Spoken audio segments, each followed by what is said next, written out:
嗯，少爷每天把自己关在房间里面，也不怎么吃东西，这都多久了呀？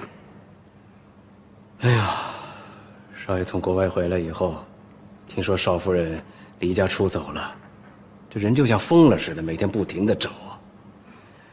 公司的事儿再也没管过，也没去过。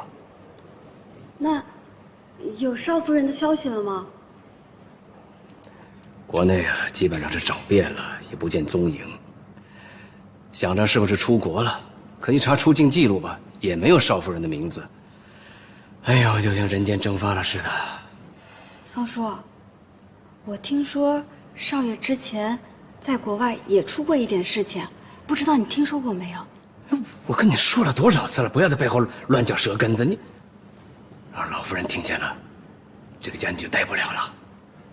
我也只是说说嘛，老夫人她也没有准备要回来啊。谁说老夫人没准备回来呀？